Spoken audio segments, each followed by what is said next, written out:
مجلس کچھ مسلسل احادیث کی روایت کے لیے منعقد کی گئی ہے، لیکن قبل اس کے کہ میں وہ احادیث مسلسلہ آپ حضرات کی خدمت میں روایت کروں، یہ سمجھنا ضروری ہے کہ احادیث مسلسلہ کی حقیقت کیا ہے اور جو روایات احادیث مسلسلہ کہی جاتی ہیں ان کی اسنادی حیثیت کیا ہے۔ اتنی بات تو حدیث کا ہر طالب علم جانتا ہوگا کہ حدیث مسلسل اس حدیث کو کہتے ہیں جس میں اس کے راوی نے کسی خاص کیفیت کے ساتھ یا کسی خاص عمل کے ساتھ وہ حدیث روایت کی ہو، جیسے کہ مثلا بعض احادیث ہیں جو مسلسل بالمصافحہ ہیں، یعنی نبی کریم سرورت عالم صلی اللہ علیہ وسلم نے صحابی سے مصافحہ فرمایا تھا، صحابی نے جب اپنے شاگردوں کے سامنے وہ حدیث روایت کی تو اس وقت بھی مصافحہ کیا، یا کوئی بات نبی کریم سرورت عالم صلی اللہ علیہ وسلم نے اس طرح بیان فرمائی تھی کہ اپنے دست مبارک سر پر رکھا تھا، تو پھر روایت کرنے والے صحابی نے بھی اور پھر بعد میں تابعین نے بھی تو تابعین نے بھی اسی کیفیت کے ساتھ اس کو روایت کیا۔ ایسی حدیثوں کو مسلسل کہتے ہیں، اور اس تسلسل کے ساتھ اس قسم کی احادیث کو روایت کیا جاتا رہا ہے، لیکن اب ہمارے پاس جو احادیث مسلسلہ موجود ہیں، اس تسلسل کے ساتھ جو احادیث مسلسلہ موجود ہیں ان میں سے اکثر ایسی ہیں جو اس تسلسل کے ساتھ والی سند میں کے اعتبار سے ضعیف ہیں، یعنی بعض احادیث ایسی ہیں کہ اپنی اصل کے اعتبار سے صحیح ہیں یا حسن ہیں، قابل قبول ہیں، لیکن تسلسل والی سند میں ضعف آ گیا ہے، اور بعض ایسی ہیں کہ جو اپنی اصل سے ہی ضعیف ہیں، یعنی ان کا کوئی صحیح یا حسن طریق موجود ہی نہیں ہے، جتنے بھی طرق ہیں وہ سب ضعیف ہیں، اور تسلسل والا طریق تو بدرجہ اولا، سوائے ایک حدیث کے جو اصلاً بھی صحیح ہے اور اس کو میرے استاد نے تسلسل کی سند کے ساتھ بھی صحیح قرار دیا، تو میرے استاد تک جو اس میں راوی ہیں وہ بھی ایسے ہیں کہ ان کی وجہ سے حدیث ضعیف نہیں ہوتی، صحیح ہوتی ہے، البتہ بعد میں ضعیف راوی آ گیا ہوں بیچ میں، اس وجہ سے آپ کو جا کے جب آپ اس کو روایت کریں گے تو اس میں ایک ضعیف راوی موجود ہوگا، باقی ہمارے استاد تک کوئی اس میں راوی ضعیف نہیں ہے۔ وہ حدیث ہے مسلسل بقراءت سورۃ الصف، جو انشاءاللہ اس وقت میں آپ کے سامنے روایت کروں گا۔ باقی ساری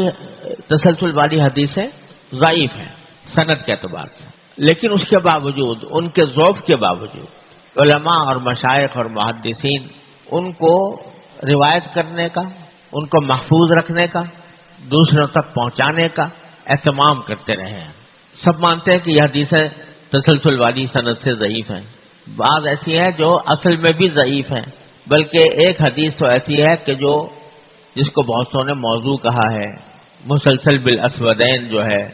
مسلسل بالضیاف علی الاسودین التمر والماء، اس کو بہت سے محدثین نے موضوع بھی کہا ہے، اس کے باوجود حضرات مشائخ اس کو روایت بھی کرتے ہیں، اہتمام بھی کرتے ہیں، اس میں تسلسل میں شامل ہونے کو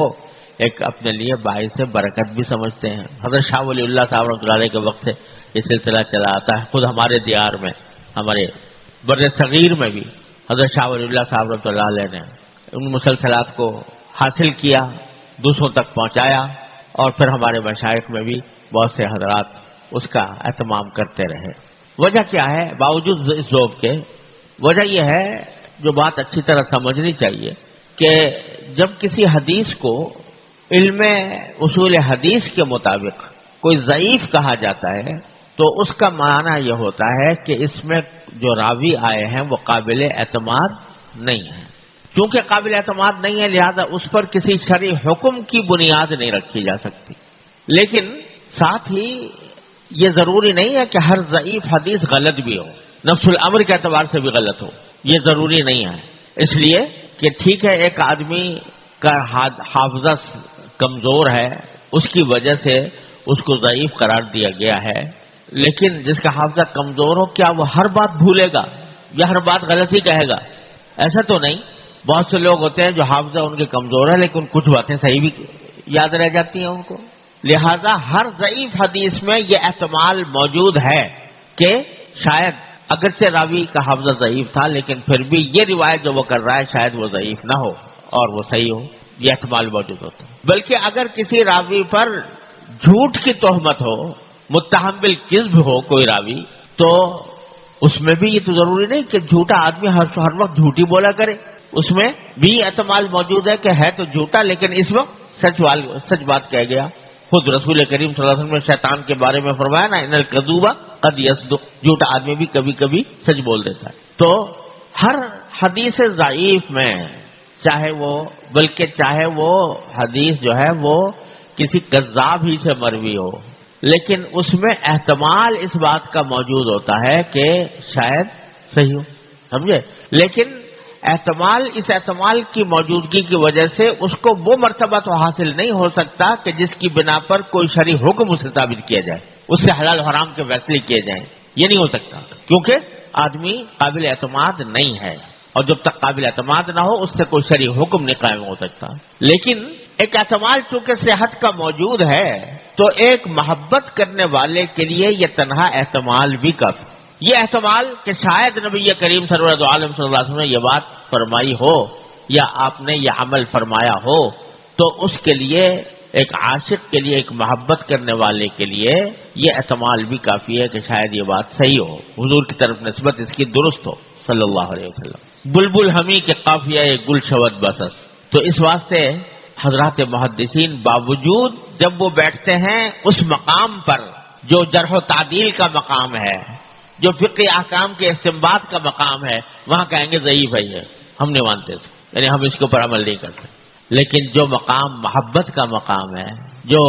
سرکار دو عالم صلی اللہ علیہ وسلم کی نسبت رکھنے والی چیزوں سے محبت کا مقام ہے، وہاں آتے ہیں تو کہتے ہیں ہمیں بھی یہ برکت عطا کر دو، ہمیں بھی یہ برکت دے دو۔ یہ طریقہ ہمارے محدثین نے اس لیے اختیار فرمایا۔ اس کی مثال یوں سمجھ لو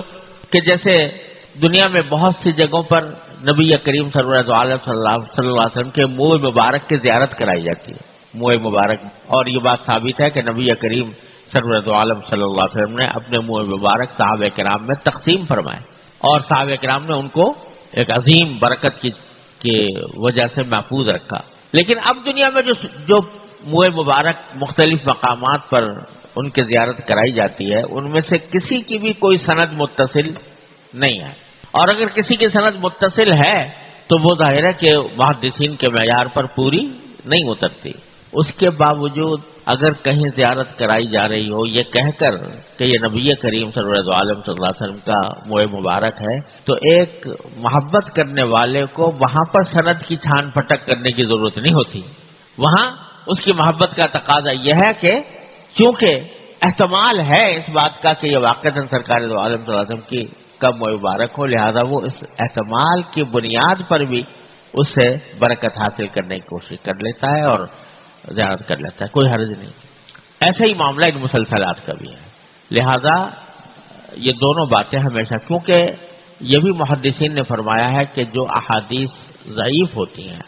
یا جو شدید الضعف ہوتی ہیں، ان کی روایت ان کے ضعف پر تنبیہ کیے بغیر رعایت کرنا بھی جائز نہیں ہوتا۔ اس لیے آئندہ بھی کبھی اگر کہیں یہ حدیث روایت کی جائے تو یہ حقیقت پوری طرح واضح کرنی چاہیے۔ مجھے یہ مسلسلات حاصل ہوئی حضرت شیخ محمد یاسین الفادانی المکی رحمہ اللہ سے۔ یہ اصلاً جاوا کے باشندے تھے، جاوا جو انڈونیشیا کا علاقہ ہے، اور پھر مکہ مکرمہ میں آ کر مقیم ہو گئے تھے۔ وہاں مدرسہ سہولتیہ میں انہوں نے علم حاصل کیا، اور ان کو ذوق یہ تھا کہ احادیث کی اجازت مختلف مشائخ سے حاصل کی جائے، اور خاص طور پر مسلسلات۔ تو مکہ مکرمہ چونکہ عالم اسلام کا مرکز ہے اور ساری دنیا سے وہاں پر لوگ آتے ہیں، علماء کرام آتے ہیں، مشائخ آتے ہیں، تو اس لیے یہ جب بھی کسی شیخ کے آنے کی ان کو خبر ملتی تو ان کے پاس جا کر ان سے درخواست کرتے کہ مجھے حدیث کی اجازت عطا فرمائیں، اور اگر کسی کے پاس کوئی مسلسل حدیث ہوتی تو خاص طور پر تسلسل کے ساتھ اس کو حاصل کرنے کی کوشش کرتے، یہاں تک کہ ان کے پاس اجازات حدیث کا جتنا بڑا ذخیرہ ہے میرے علم کے مطابق دنیا میں کسی اور کے پاس نہیں تھا. ساری دنیا کے مشائخ سے، مشرق مغرب شمال جنوب، ہر طرح کے علماء کرام سے ان کے پاس اجازتیں حاصل تھیں، ان کو اجازتیں حاصل تھیں، اور میرے علم کے مطابق ان سے زیادہ عالی سند اپنے زمانے میں کسی اور کی نہیں تھی، کیونکہ یہ حضرت شاہ عبد الغنی صاحب مجددی رحمۃ اللہ علیہ سے صرف ایک واسطے سے شاگرد تھے ان کے. اور واسطہ کون تھا؟ حضرت شاہ عبد الغنی صاحب رحمۃ اللہ علیہ کی صاحبزادی. ان سے انہوں نے براہ راست حاصل کیا، اور پھر حضرت شاہ عبد الغنی صاحب کے صرف ایک واسطے سے شاگرد، اس لیے عالی ترین سند تھی. تو اللہ تبارک و تعالیٰ نے ان کو یہ ذوق چونکہ عطا فرمایا تھا، اس لیے اگر یہ کہا جائے کہ مسند عصری ہی تو کوئی بیجا نہیں ہوگا. ان کے پاس جتنی اسانید تھی وہ دنیا میں کسی اور کے پاس نہیں تھی. تو اللہ تعالیٰ کے فضل و کرم سے مجھے بھی ان کی خدمت میں حاضری کی سعادت حاصل ہوئی، اور کچھ احادیث مسلسلہ انہوں نے مجھے ایک مجلس میں عطا فرمائی، کچھ اور دوسری مجلس میں، اور پھر اپنے سبت بھی انہوں نے مجھے یہ اعزاز بخشا کہ اپنا سبت بھی میرے نام سے شائع کیا، الفیض الرحمانی، بھی اجازت تھی محمد تقی العثمانی کے نام. تو اور اس میں ایک حدیث مسلسل بھی یوم عاشورہ تھی، جو پہلی مجلسوں میں میں ان سے حاصل اس لیے نہیں کر سکا تھا کہ عاشورہ کا دن نہیں تھا. مسلسل بھی یوم عاشورہ جو ہے وہ ایسی حدیث ہے کہ اگر تسلسل کے ساتھ اس کو حاصل کرنا ہو تو عاشورہ ہی کے دن اس کو پڑھا جائے گا، عاشورہ ہی کے دن اس کو سنا جائے گا. تو وہ میں حاصل نہیں کر سکا تھا، لیکن اللہ تعالیٰ نے ان کے دل میں ڈالا. میں ایک مرتبہ وہاں مکہ مجدہ میں اصل میں گیا تھا کسی اجتماع کے لیے، اور مختصر وقت تھا، تو میں نے ایک دن گزارا حرم مکہ میں، اور بس کسی ساتھی دوست کو بھی پتہ نہیں کیا کہ میں ہوں یہاں پر. صبح سے لے کر شام تک خیال تھا کہ وہیں حرم میں رہوں گا. وہی دن میرے پاس تھا، واپس آنا تھا، تو کسی کو پتہ نہیں کیا. ظہر کی نماز پڑھ کر میں کسی حاجت کے لیے حرم کے سے باہر نکلنا چاہتا تھا، تو سیڑھیوں پر مجھے ان کے ایک شاگرد ملے اور آ کر مجھ سے بغلگیر ہو گئے، اور یہ فرمایا کہ شیخ نے تمہیں بلایا ہے. تو میں حیران ہو گیا کہ شیخ کو پتہ کیسے چلا کہ میں یہاں پر ہوں. میں تو کسی اپنے دوست کو عزیز کو بھی نہیں بتایا. میں نے کیا بات ہے، کیوں بلایا؟ کہا کہ اس مجھے کچھ نہیں کہا، انہوں نے کہا کہ تم جاؤ حرم اور وہاں ظہر کی نماز پڑھو، وہاں تمہیں ملے گا اور تم اس کو گاڑی میں لے کے آ جاؤ. تو میں ان کے ساتھ گاڑی میں بیٹھ کے 3 میل فاصلے پر عتبیہ میں ان کا مکان تھا. تو جب میں پہنچا تو وہ مسکرا رہے تھے اور فرمانے لگے کہ تم چپ کے آتے ہو اور ہمیں پتہ بھی نہیں کرتے، ملتے بھی نہیں ہو. تو میں نے کہا کہ آپ یقیناً مجھ سے یہ غلطی ہے، میں اعتراف کرتا ہوں اس قصور کا، لیکن آپ کو پتہ کیسے چلا کہ میں یہاں ہوں؟ کہ اس بات کو چھوڑو، میں نے آج تمہیں اس لیے بلایا ہے کہ آج یوم عاشورہ ہے اور ایک حدیث مسلسل بھی یوم عاشورہ تمہیں سنانا چاہتا ہوں. لیکن ساتھ ہی یہ بھی فرمایا تھا اس وقت مجھ سے کہ میں تمہیں اس کی اجازت دے رہا ہوں، اور یہ جتنی بھی احادیث مسلسلہ ہے، لیکن میں تمہارے اوپر یہ ذمہ داری ڈالتا ہوں کہ ان احادیث مسلسلہ کو مسلسل دوسروں تک پہنچانے کا اہتمام کرو گے. تو الحمدللہ یہ نعمت ان کے واسطے سے مجھے حاصل ہوئی. اور یہ بھی عجیب و غریب واقعہ ہے یوم عاشورہ کی، جس طرح انہوں نے مجھے بلایا اور جس طریقے سے، اسی لیے میں یوم عاشورہ کے اندر یہ مجلس منعقد کرتا ہوں تاکہ ان کی دی ہوئی امانت دوسروں تک بھی پہنچ جائے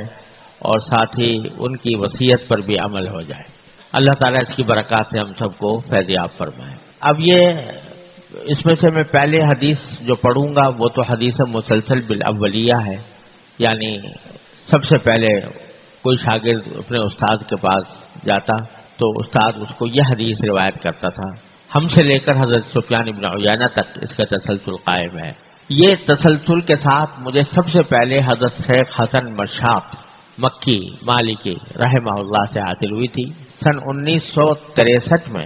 میں اور میرے بڑے بھائی مولانا ولی راضی صاحب ہم دونوں عمرے کے لیے گئے تھے. اس وقت میں سن 1963 میں ان کا درس مکہ مکرمہ میں ہوا کرتا تھا، حرم مکی میں. بڑے صاحب علم اور بڑے متبع سنت بزرگ تھے، اور ان کا درس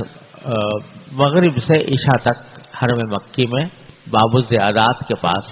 یہ درس دیا کرتے تھے. تو مجھے ان کی خدمت میں حاضری کی سعادت حاصل ہوئی، اور انہوں نے مجھے یہ حدیث مسلسل اولیہ پہلے سنائی، اور اس کے بعد اس زمانے میں وہ سنن نسائی کا درس دے رہے تھے، تو میں اس سنن نسائی کے درس میں شریک ہوا، اور ایک معتد بھی حصہ سنن نسائی کا ان سے باقاعدہ پڑھا۔